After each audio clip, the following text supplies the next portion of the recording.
अस्सलाम वालेकुम, आप देख रहे हैं स्पोर्ट्स बज़ और मैं हूं लुकमान अली। पाकिस्तान क्रिकेट बोर्ड ने आज अपने 16 रुकनी स्क्वाड का ऐलान कर दिया है। बांग्लादेश के खिलाफ पाकिस्तान ने 3 टी20 मैचेस खेलने हैं और इन 3 टी20 मैचेस पर मुश्तमिल सीरीज के लिए पाकिस्तान का स्क्वाड सामने आ गया है। लेकिन एक मरतबा फिर पाकिस्तान क्रिकेट बोर्ड ने पाकिस्तान के सीनियर प्लेयर्स जिनमें बाबर आजम और मोहम्मद रिजवान और शाहीन अफरीदी शामिल हैं, सबको ड्रॉप कर दिया है। इन तीनों नामों पर एक मरतबा फिर से पाकिस्तान क्रिकेट बोर्ड की जानिब से कांटा लगाया गया है और इसकी वजूहात क्या हैं और जो लोग शामिल किए गए हैं, जो प्लेयर्स शामिल किए गए हैं, जो स्क्वाड है वो भी आपके सामने रखेंगे। और कौन से ऐसे प्लेयर्स हैं जिनको स्क्वाड का हिस्सा होना चाहिए था लेकिन पाकिस्तान क्रिकेट बोर्ड की जानिब से उनको अपने स्क्वाड का हिस्सा नहीं बनाया गया। और 3 मैचों पर मुश्तमिल यह सीरीज जिसका आगाज होने जा रहा है और पाकिस्तान में सीरीज होगी। 3 के 3 मैचेस लाहौर में खेले जाएंगे। स्क्वाड में जो शामिल है मैं आपके सामने नाम रखता हूं। कप्तान है सलमान अली आगा, शादाब खान नायब कप्तान है, अबरार अहमद, फहीम अशरफ, फखर जमान, हारिस रऊफ, हसन अली शामिल हैं और हसन नवाज, हुसैन तलत, मोहम्मद इरफान खान, न्याजी, खुशदिल शाह, मोहम्मद हारिस विकेट कीपर के तौर पर टीम का हिस्सा है। जबकि मोहम्मद वसीम जूनियर, नसीम शाह, साहबजादा फरहान और साइम अयूब भी 16 रुकनी स्क्वाड में शामिल हैं। इसी तरह अगर बात की जाए तो वो प्लेयर्स जो पहले स्क्वाड का हिस्सा थे यानी कि दौरान न्यूजीलैंड में, उनमें 8 प्लेयर्स ऐसे हैं, 8 खिलाड़ी ऐसे हैं जिनको ड्रॉप कर दिया गया है, जो इस बार स्क्वाड का हिस्सा नहीं बन पाए, जिनमें शाहीन शाह अफरीदी भी हैं और अब्बास अफरीदी, जहादाद खान, अब्दुल समद, मोहम्मद अली, उमैर बिन यूसुफ और इसी तरह से सुफियान मुकीम और उस्मान खान भी ड्रॉप कर दिए गए हैं। ये वो प्लेयर्स हैं जो दौरान न्यूजीलैंड में शामिल थे लेकिन इस बार इनको ड्रॉप कर दिया गया है। इसी स्क्वाड में 8 वो प्लेयर्स हैं जो स्क्वाड में दौरान न्यूजीलैंड में शामिल नहीं थे लेकिन बांग्लादेश के खिलाफ उनको शामिल किया गया है। उनमें हसन अली, फखर जमान, साइम अयूब, हुसैन तलत, साहबजादा फरहान, फहीम अशरफ, नसीम शाह और वसीम जूनियर पाकिस्तानी टी20 स्क्वाड में जगह बनाने में कामयाब हुए हैं। इसी पर बात करते हैं कि वो लड़के जो और भी हैं परफॉर्मेंस दे रहे थे, जिनमें सुफियान मुकीम का नाम आ रहा है। काफी ज्यादा डिस्कशन हो रही है कि सुफियान मुकीम का क्या कसूर है कि उसको शामिल क्यों नहीं किया गया, अब्बास अफरीदी को क्यों आगे नहीं रखा गया, क्योंकि वो पीएसएल में भी अच्छा परफॉर्म कर रहे थे। जब क्राइटेरिया ये है कि पीएसएल में अच्छी परफॉर्मेंसेस देंगे तो आप टीम का हिस्सा बनेंगे, तो फिर पीएसएल में तो उनकी अच्छी परफॉर्मेंस थी, इसके बावजूद अब्बास अफरीदी को भी क्यों ड्रॉप कर दिया गया है। इसी पर बात करने के लिए हमारे साथ मौजूद हैं सीनियर स्पोर्ट्स एनालिस्ट नसीम राज। बहुत बहुत शुक्रिया नसीम राजपूत साहब, आपने हमारे लिए वक्त निकाला। सबसे पहले तो 16 रुकनी स्क्वाड का ऐलान कर दिया गया है। सर, कैसा स्क्वाड है पाकिस्तान की तरफ से बांग्लादेश को सामने रखते हुए, कैसा स्क्वाड तश्कील दिया गया है? ये लुकमान एक एक्सपेक्टेड है, बहुत सारी चीजें एक्सपेक्टेड हैं। जिस तरीके से हसन अली का कमबैक हुआ, हसन अली ने बहुत अच्छी बॉलिंग की थी। हसन को अगर आप शामिल किया है तो आपका गलत डिसीजन नहीं है जी।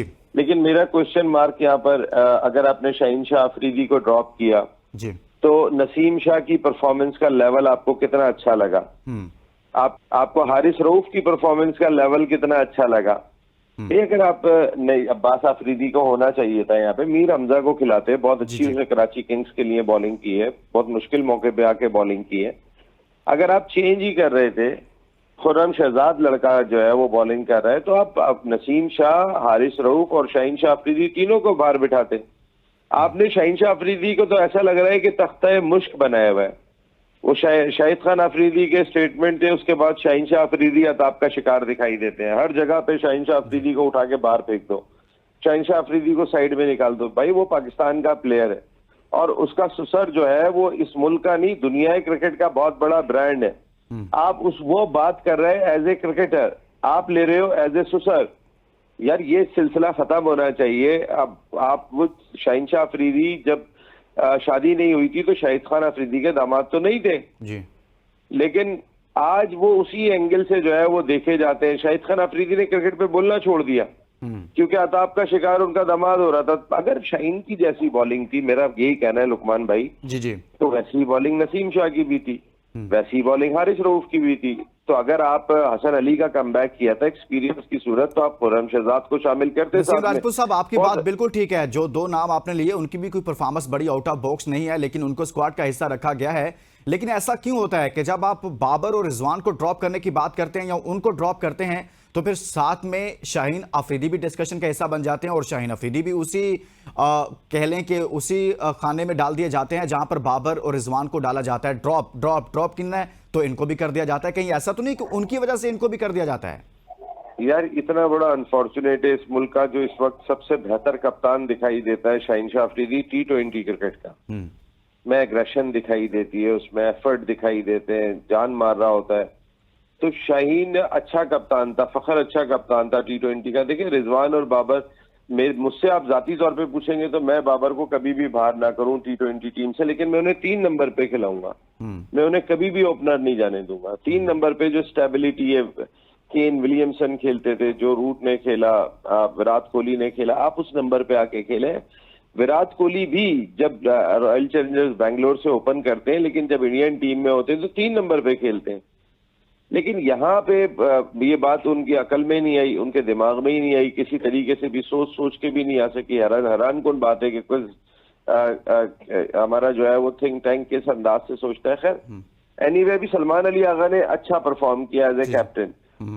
जो न्यूजीलैंड के टूर पे गए थे, तो ठीक है, सलमान अली आगा को आपने अगर कप्तान अपना रखा है तो इसके अंदर मेरे ख्याल में सही डिसीजन है। इसकी वजह ये है कि सलमान ने न्यूजीलैंड में हम 4-1 हारे थे तो उसने बड़ा जिगरा शो किया था, बड़ी अच्छी बैटिंग की थी, तो ठीक है सलमान को कप्तान रखा।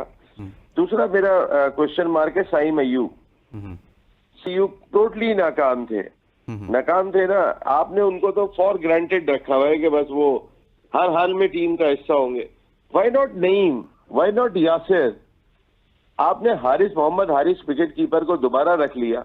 आप हारिस को क्या कोई जेफ बायकॉट बना के छोड़ोगे? भाई सरगार सोबर्स बना के छोड़ोगे? नहीं नजर आ रहा उसमें पोटेंशियल कि वो जिम्मेदारी उस तरीके से नहीं ले पा रहा जो जिम्मेदारी लेने की जरूरत है। उसके शॉट सिलेक्शन में कॉन्फिडेंस नहीं है, वो कोई भी बॉल इधर उधर मार के आउट हो जाता है। हारिस को स्क्वाड में नहीं होना चाहिए था, बहुत सारे चांसेस उनको मिल गए, अब उनकी जगह नहीं बनती। उनकी जगह पर किसी, जैसे आपने नाम लिया यासिर खान या फिर नईम जो लाहौर कलंदर्स की तरफ से खेलते हैं, उनको शामिल करना चाहिए था।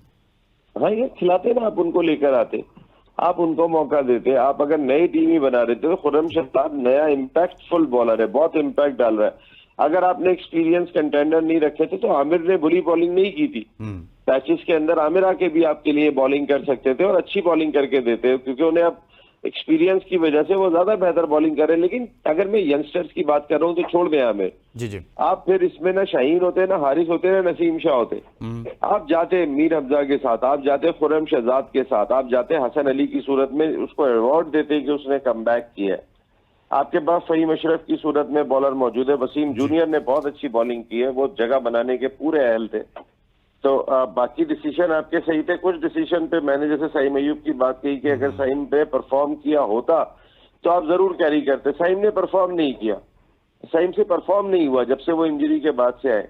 तो आप उन पे इजाफी प्रेशर डालने के बजाय उनको कहते कि यार डोमेस्टिक जाके खेलो थोड़ा से।